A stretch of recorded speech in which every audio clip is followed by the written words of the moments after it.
Hello, greetings, this is Gilles Mancillon.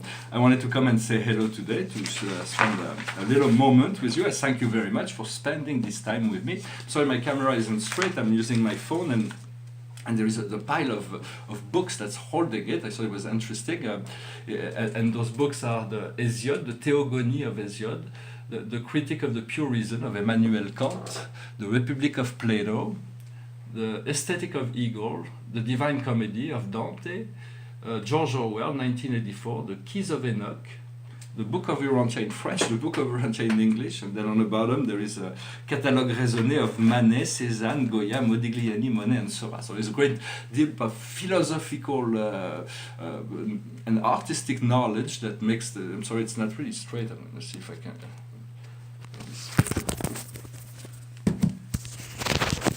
I'm going to have to rethink my... I'm sorry.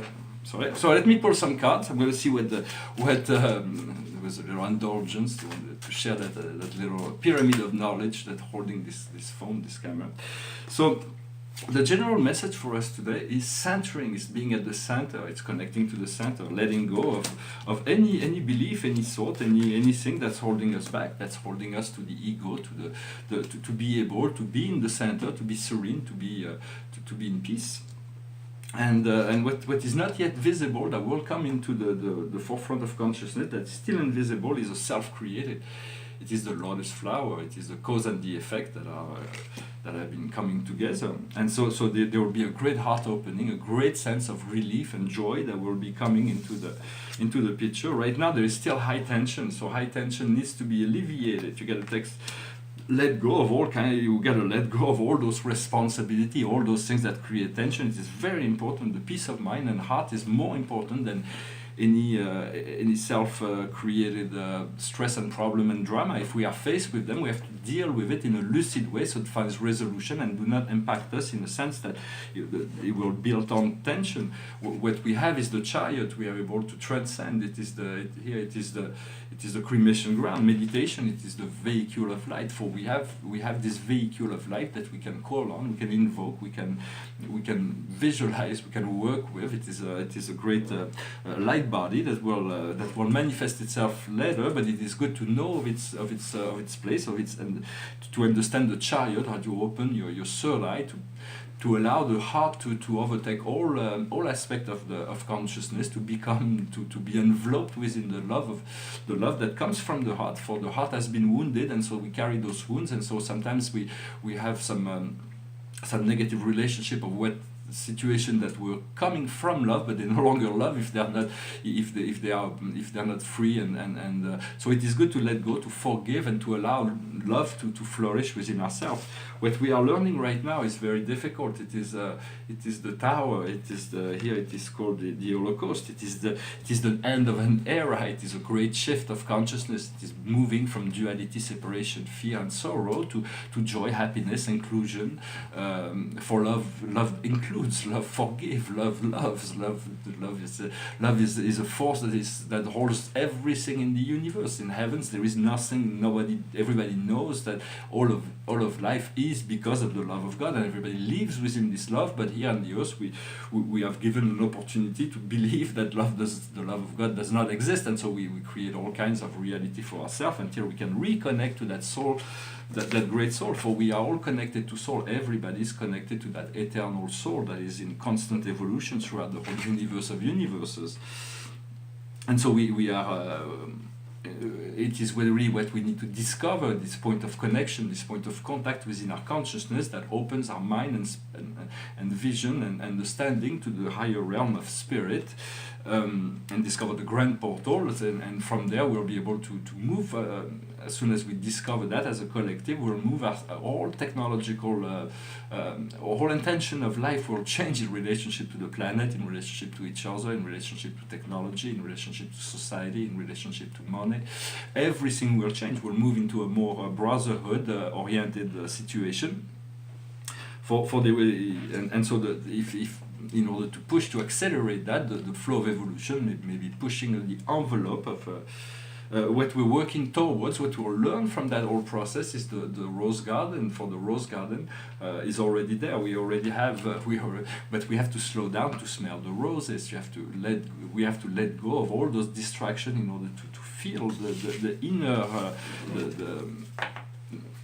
a new way of perceiving life, new sensation, new perception through the senses as well, to be in the wholeness of life. I wanted to say that dreams are very, very important. They are many dreams. I've had many revelations that came through dream, and so it is good to pay attention. Some of them are very important, some of them are not. But I've talked about white holes and black holes in my last videos. Those were experiences that I experienced that was given to me originally through dreams. I also had some personal experiences with black hole much earlier on through my space travel.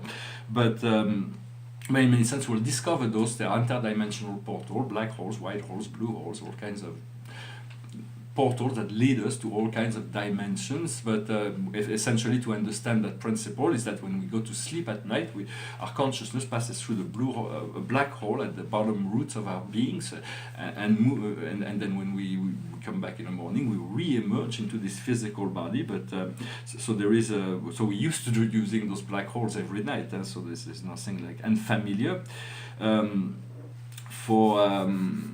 We do want to free our mind to discover stillness, and from stillness to when we open to the heart, we move into discovering of our soul plans.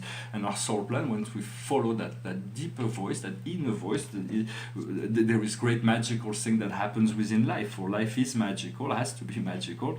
But then, so there is the balance harmonization between action and non-action. When we are in a state of receptivity, we're receiving, but we can keep a focal attention fully on the present, on the now, on all of that which is in the present, even when we're in activity. But we need to learn to relax, to let go of stress. Very important. This card was showing me that I have to speak about that. It is very important to learn to breathe. Breathing is like, why do we stress from a chemical point of view? It is because we have carbon monoxide that is stuck within our lung, and so that creates this stress. The body is not oxygenated enough for you do not have stress. Those people, there are people who run 2 hours a day that do not have stress. But then if there are people also who have to run over exercise just to eliminate the stress, when stress can be also eliminated just by just pure breathing, meditation, yoga.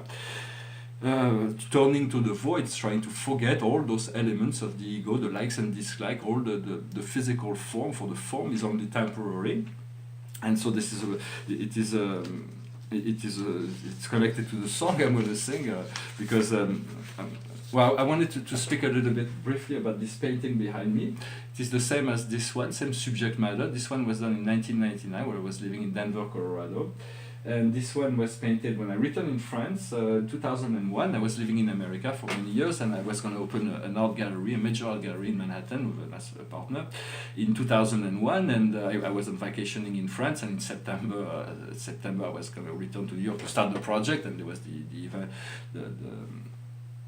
event of September 11, and so the project didn't happen, and I had to restart everything. I didn't have a B plan or anything, so I had to restart all my project to see what I could do to move to France. Now it's been 18 years, I'm starting to feel acclimated, but and so this is the first painting that I painted there. You can see there is a very sensitive difference in color schemes, for it is a very it represents the 7 great families of spirit beings, with God at the center, the deity, the Godheads, and we have the supreme, the ultimate, and the absolute, which is the 3 levels of God realization. Here we have the supreme Trinity spirit and the associates. Those are divine beings that serve the Trinity. The corp of finality will eventually enter the corpse of finality when we'll achieve a paradise ascent. Will become part of the first corp of finality. The mortal corp of finality is the first and senior corpse of finality. But because we come from a planet that's been in quarantine, we'll be striped from that ranks, and we'll be trinitized. We'll become mighty messengers. We'll become those high in authority, or those without name and numbers. This is a very specialized order of beings that is represented here, the trinitized sons of God. So that is our destiny. Right now we are ascending sons of God, and later we'll become trinitized sons of God. And here we have the angels and all the personalities of the infinite spirit. Here we have the supreme spirits and the master spirits, the supreme executive, the mother, the local universe mother spirit, or the reflective spirit of Majeston, the center of all reflectivity. Is this great being called Majeston. He lives in paradise. He's the center of all reflectivity, because at the beginning there was all those 49 images of reflectivity, but there was no center. So the supreme asked the ultimate for a center, and then the deity absolute created Majeston. So Majeston is the only being that's been created by the supreme, also they say. But there are great capacity for the gods to create new form of being as the universe will evolve. Well, I hope this brief spiritual comment on the painting and on this reality that connects us to those paradise energies was interesting for you. And I'm going to finish with a little song. It's not very happy song. I was going to sing this also one that's very fun, but I haven't rehearsed it, and might be hard in a cappella. So I'm going to do this one. It's a very beautiful song. It speaks of it's an idea that was expressed by Marc Aurèle, the great Roman emperor and philosopher, in his masterpiece, The Thoughts for Myself. His inner guide explained to him that everything that he knows will be dust in one moment of eternity. Everything, all the people he knows, everything himself, everything will be forgotten and replaced by something else. So you don't have to worry about it, just carpe diem, enjoy, seize the day, enjoy your life. And so this song is called Dust in the Wind. I close my eyes only for a moment, and the moment's gone. All my dreams pass before my eyes, a curiosity. Dust in the wind. All we are is dust in the wind. Same old song, just a drop of water in an endless sea. All we do crumbles to the ground through we refuse to see.